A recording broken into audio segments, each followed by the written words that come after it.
Hey everyone, welcome to another Anime Kingdom review. See by the title below, yes, this is on episode 21 of Shokugeki no Soma season 3. And finally, this is one of the episodes that I've been really waiting for, because when I did read this part in the manga, it was probably one of the most interesting, because I've always wanted to learn more about Joichiro. I mean, before this point, you learn some stuff here and there.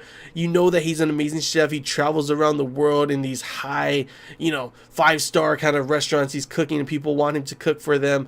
And obviously you've heard, with Dojima, he's supposed to be, he was the second C and everything, and how he's actually better than Dojima. Especially in this one, you hear that Dojima won 20 something, while he ended up losing 121 or something like that. It was a huge difference, and obviously this is a huge kind of importance, because it is also not only critical because we learn more about Joichiro and everything, but you learn about why Azami is doing all of this, his connection with Joichiro, and why the reasons he is doing this whole crusade to make this type of cuisine, only this type, and everything.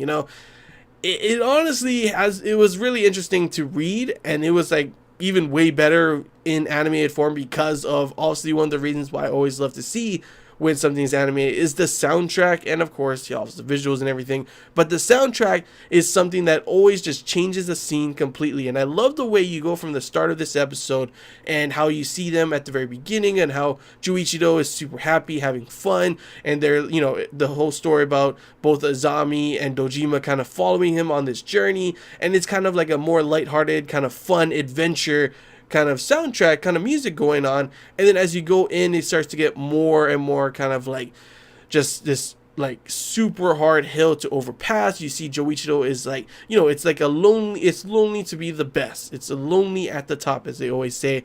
And the whole thing about him, and why he ended up kind of leaving and not even graduating and everything, and why he ended up just being in this diner, Yukihira diner and everything, is because of everything that led to this certain point at the very beginning.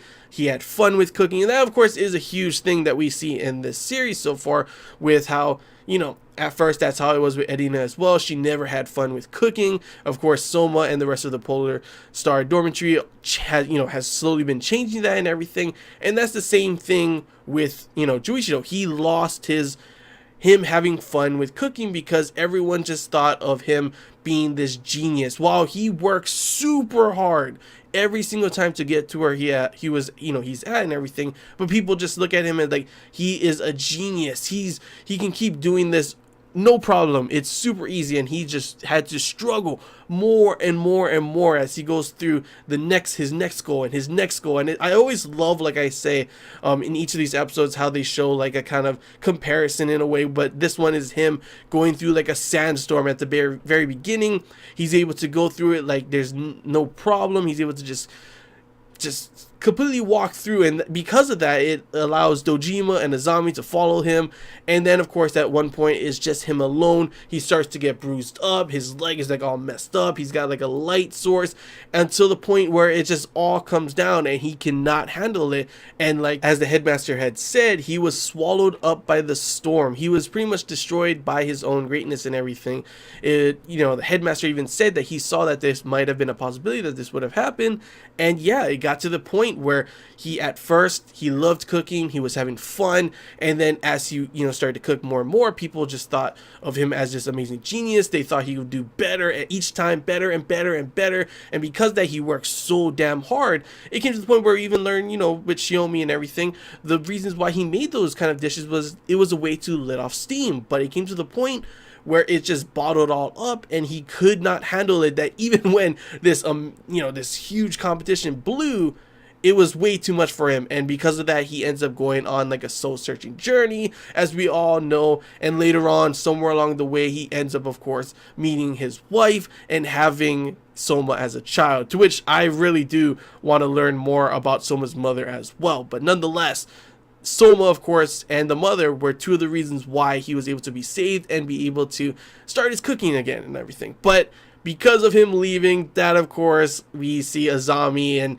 I mean, not really the biggest reason still yet, but because of everything that happened, because of how he was all swallowed up and everything, I guess Azami, instead of having it where there's no limit. Like, you can keep getting better and better and better, and because of that, you know, Joichiro got swallowed up because everyone thought he could just keep on doing better and better and better. Instead, Azami thinks of his cooking as like, this is the point, this is the pinnacle. If everyone cooks this way, no one will be hurt, no one will have to go through that struggle.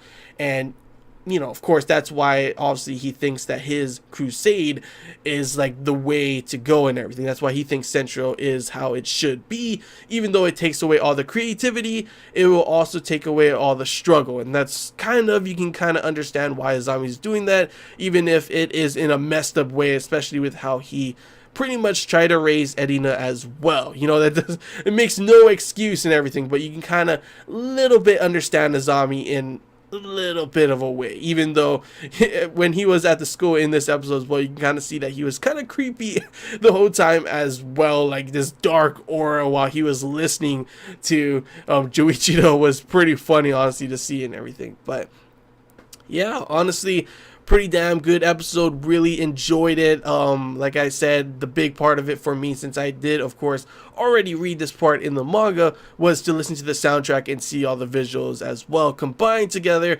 to make a pretty damn enjoyable, interesting episode that I really did enjoy. And of course, you know, it makes a great kind of showing of why Soma is our main character and everything, and the difference between him and his father, and how Joichiro, yes, he's not just a genius like out of nowhere. He worked his ass off and everything, and it's kind of like that with Soma as well. But the difference is that Soma seems to always just look at every obstacle, and he, you know, he smiles at it. He wants this kind of obstacle, and he keeps pushing forward more and more and more. And that's like, it's a cool comparison when Joichiro talks about Soma and how he's so different, and that's his strength and everything. And he always wonders like, what would have happened if Soma was in his shoes and everything. And yeah, I'm pretty sure that it probably would have been different as well.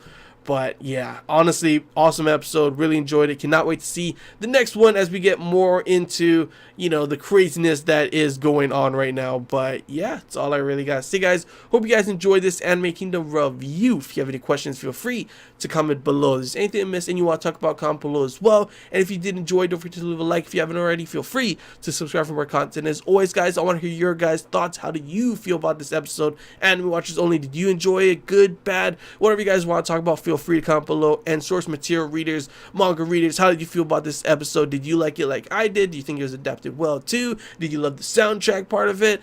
Good, bad, whatever you guys want to talk about. It's always awesome to hear your guys' thoughts as well. So yeah, feel free to comment below if you want to. And until next time, guys, see ya.